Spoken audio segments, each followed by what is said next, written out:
Assalamu alaikum warahmatullahi wabarakatuh al'umma wannan gida. Na fara yin magana akan turaren miski to ban kawo muku kwalbar shi ba. Wannan shine asalin kwalbar shi.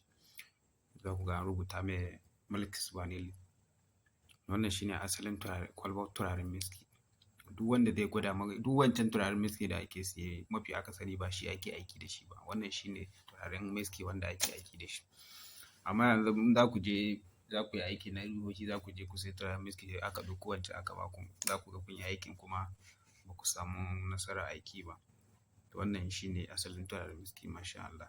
Sannan na fara bayani akan wannan layar da ake haɗa ta kuɗin kiran ɗin nan. To insha Allah zan samu lokaci na aza bidiyon yanda ake haɗa wannan layar ita kanta. Yanda ake haɗa wannan layar. Sannan abin da za ku sani dangance da wannan layar ita kanta wai idan kuka aje ta ƙasa, idan kuka karanta mata ayatul kursi za ku ga tana yawo ita wannan layar ita kanta za ku ga tana yawo.